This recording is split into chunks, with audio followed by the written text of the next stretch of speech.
कि एक ऐसी कहानी जिससे सच्चाई से ही हमें सफलता मिल सकती है। इसके संदर्भ भी मैं बताया गया है। एक समय की बात है, एक छोटे से राज्य में राजा विक्रम नाम का एक दयालु और न्यायप्रिय शासक था। उसकी प्रजा उसे बहुत प्यार करती थी, क्योंकि वह सदैव राजा के पास एक मंत्री था जिसका नाम था बलराम।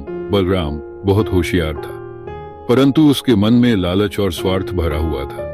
वह हमेशा राज्य के धन को अपने स्वार्थ के लिए उपयोग करने की योजना बनाता रहता था। राजा विक्रम को अपने मंत्री पर असीम भरोसा था, इसलिए वह अक्सर बलराम से राज्य की समस्याओं और योजनाओं के बारे में सलाह मशविरा करता। एक दिन राजा ने बलराम से पूछा, हमारी प्रजा को और अधिक खुशहाल बनाने के लिए क्या किया जा सकता है? बलराम ने सोचा कि अगर वह राजा को कोई ऐसी योजना सुझाए जिससे राज्य का सारा धन उसके हाथ में आ जाए, तो वह बहुत अमीर बन सकता है। उसने राजा से कहा, महाराज, अगर आप एक विशाल महल का निर्माण करें और उसमें सबसे कीमती चीजें रखें, तो प्रजा को लगेगा कि राज्य बहुत समृद्ध है और वे आपसे और अधिक प्रेम करेंगे। राजा को यह विचार अच्छा लगा, लेकिन उसने कहा, महल का निर्माण तो कर सकते हैं, परंतु प्रजा की भलाई के बिना इसका क्या महत्व? बलराम ने राजा को बहुत समझाया और कहा, महाराज, महल आपकी शक्ति और प्रतिष्ठा का प्रतीक होगा। लोग आपको महान मानेंगे और राज्य में खुशहाली का संदेश फैलेगा। राजा ने बलराम की बातों में आकर महल के निर्माण का आदेश दे दिया। बलराम ने निर्माण कार्य में हेराफेरी करनी शुरू की और सारा धन अपने पास जमा करने लगा। महल धीरे धीरे बन रहा था, लेकिन बलराम की लालच बढ़ती जा रही थी। उसने राज्य की संपत्तियों को बेचकर भी अपने खजाने में धन जमा कर लिया। कुछ महीनों बाद राज्य में गरीबी फैलने लगी। लोग भूख से तड़पने लगे, परंतु बलराम को इससे कोई फर्क नहीं पड़ा। राजा को जब ये पता चला कि लोग कष्ट में हैं, तो उसने तुरंत अपने दरबार में बैठक बुलाई। उसने बलराम से पूछा, प्रजा क्यों दुखी है? महल का निर्माण तो हो रहा है, फिर यह दुख क्यों? बलराम ने बहाने बनाए, महाराज, यह अस्थायी समस्या है। जैसे ही महल का निर्माण पूरा होगा, सब कुछ ठीक हो जाएगा। लेकिन राजा को संतोष नहीं हुआ। उसने गुप्त रूप से राज्य के हालात की जांच करवाने का निश्चय किया। राजा ने साधारण कपड़े पहनकर खुद प्रजा के बीच जाने का निर्णय लिया। जब वह गांवों में गया, तो उसने देखा कि लोग भूख और प्यास से परेशान हैं। राजा ने एक वृद्ध से पूछा। वृद्ध ने कहा, महाराज, हम गरीब हो गए हैं, हमारे पास न खाने को अन्न है और न पानी। राज्य का सारा धन महल में खर्च हो रहा है, परंतु हमें कोई लाभ नहीं मिल रहा। राजा विक्रम को गहरा धक्का लगा। उसने तुरंत दरबार लौटकर बलराम को बुलाया और पूछा, तुमने हमें धोखा दिया है, राज्य का सारा धन कहाँ गया? बलराम डर गया और सच उगल दिया कि उसने सारा धन अपने पास जमा कर लिया था। राजा ने क्रोध में बलराम को राज्य से निकालने का आदेश दिया और उसका सारा धन वापस लेकर प्रजा के कल्याण के लिए इस्तेमाल करने का निश्चय किया। राजा ने फिर से राज्य के विकास पर ध्यान दिया। उसने प्रजा के लिए नए रोजगार के साधन उपलब्ध कराए, किसानों की मदद की और राज्य को फिर से समृद्ध बनाया। प्रजा फिर से खुशहाल हुए और राजा विक्रम को हमेशा उनकी भलाई के लिए याद किया जाने लगा। इस कहानी से हमें यह सीख मिलती है कि लालच कभी भी स्थायी सुख नहीं दे सकता, बल्कि सही निर्णय और परोपकार से ही सच्ची समृद्धि और खुशी मिलती है।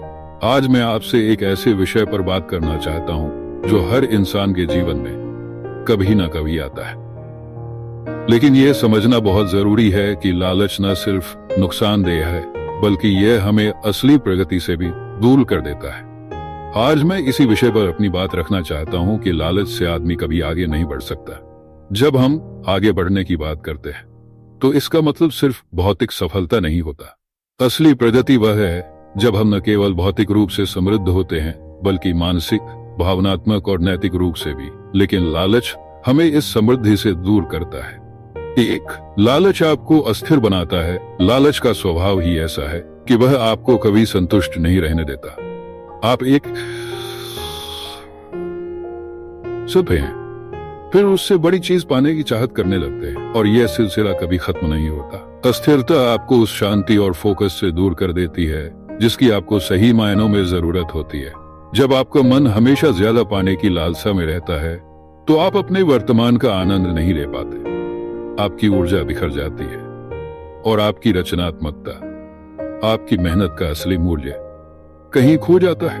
एक किसान का उदाहरण ले। अगर वह लालच में आकर अपनी फसल को जल्दी काटने का प्रयास करेगा तो वह न तो अच्छी फसल पाएगा और न ही उसका मेहनत आना।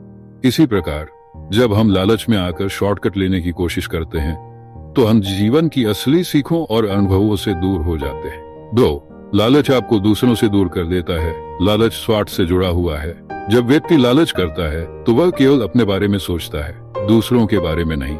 यह दृष्टिकोण न केवल आपके रिश्तों को खराब करता है बल्कि आपको समाज में अलग थलग भी कर देता है। जब लोग महसूस करते हैं कि आप सिर्फ अपने लाभ के बारे में सोचते हैं तो वे आपसे दूरी बनाने लगते हैं। आदमी तब सच्चा नेता और सफल व्यक्ति बनता है जब उसके साथ उसके लोग होते हैं, जब उसके रिश्ते मजबूत होते हैं। लेकिन लालच रिश्तों को कमजोर करता है। एक बिजनेस टाइकून जो सिर्फ अपने मुनाफे के बारे में सोचता है जल्द ही अपने कर्मचारियों और सहयोगियों का विश्वास खो देता है। रिश्ते एक बार टूट जाते हैं तो उन्हें फिर से जोड़ना मुश्किल हो जाता है और बिना मजबूत रिश्तों के असली सफलता अधूरी रह जाती है। 3. लालच आपको नैतिकता से दूर करता है। हर इंसान के जीवन में नैतिकता का बहुत बड़ा स्थान होता है। यह हमारी पहचान होती है, हमारे मूल्य होते हैं। लेकिन जब हम लालच में आकर अपने नैतिक मूल्यों से समझौता करने लगते हैं तो हम अपनी आत्मा को चोट पहुंचाते हैं। अगर आप किसी अनुचित या अवैध तरीके से धन या सफलता प्राप्त करते हैं तो वह धन या सफलता बहुत दिनों तक टिक नहीं पाएगी। लालच का सबसे बड़ा नुकसान यह होता है कि यह व्यक्ति को नैतिकता से गिरा देता है। आपने शायद सुना होगा कि धन आता है लेकिन सच्ची इज्जत कमानी पड़ती है। अगर आप अपने नैतिक मूल्यों को छोड़कर कुछ प्राप्त करते हैं तो अंत में वही चीज आपको बर्बाद कर देगी, चाहे वह भ्रष्टाचार हो, धोखाधड़ी हो या कोई अन्य अनैतिक कार्य। लालच हमें इन सभी रास्तों पर धकेल देता है और ये रास्ते कभी भी सही मंजिल पर नहीं पहुंचाते। 4. लालच सच्ची खुशी को छीन लेता है। अक्सर लोग सोचते हैं कि अगर उन्हें और अधिक धन और अधिक शोहरत और अधिक ताकत मिल जाए तो वे खुश हो जाएंगे। लेकिन सच्चाई यह है कि खुशी का लालच से कोई संबंध नहीं है। जितना अधिक आप लालच करेंगे उतना ही आप असंतुष्ट रहेंगे। खुशी अंदर से आती है, बाहर की चीजों से नहीं। अगर आपकी प्राथमिकता सिर्फ ज्यादा पाना है तो आप कभी संतुष्ट नहीं हो सकते। संतोष और कृतज्ञता ही सच्ची खुशी के रास्ते हैं। अगर आप अपने पास जो कुछ है उसकी सराहना करना सीखते हैं तो आप जीवन में हर पल को आनंदित महसूस कर सकते हैं। लालच इस खुशी को छीन लेता है और आपको एक अंतहीन दौर में डाल देता है जहां आपको कभी जीत नहीं मिलती। लालच आपको आपकी असली पहचान से दूर करता है। जब हम अपने जीवन में किसी भी चीज का लालच करते हैं तो हम अपनी असली पहचान खो देते हैं। हम अपने स्वाभाविक गुणों, अपने सपनों और अपनी क्षमताओं को नजरअंदाज कर देते हैं। हम सिर्फ बाहरी चीजों के पीछे भागने लगते हैं और अपनी आंतरिक शक्तियों का सही इस्तेमाल नहीं कर पाते। आदमी तब सच्ची प्रगति करता है जब वह अपने गुणों और मेहनत पर भरोसा करता है, न कि किसी शॉर्टकट या अनुचित तरीकों पर। जब आप अपनी असली क्षमताओं पर भरोसा करेंगे तब आपको किसी भी चीज का लालच नहीं होगा। आप अपने विकास का मार्ग खुद तय करेंगे और उसमें सफल होंगे। निष्कर्ष साथियों, जीवन में सच्ची प्रगति का रास्ता लालच से होकर नहीं जाता। यह रास्ता मेहनत, ईमानदारी, संतोष और नैतिकता से होकर गुजरता है। जो व्यक्ति लालच से ऊपर गुजरता है उसे न केवल धन और शोहरत मिलती है बल्कि सच्ची खुशी, सम्मान और आत्मिक शांति भी मिलती है। इसलिए आइए हम सब यह संकल्प लें कि हम अपने जीवन में लालच को जगह नहीं देंगे। हम मेहनत करेंगे, ईमानदारी से अपने सपनों को पूरा करेंगे और सच्चे अर्थों में आगे बढ़ेंगे। धन्यवाद।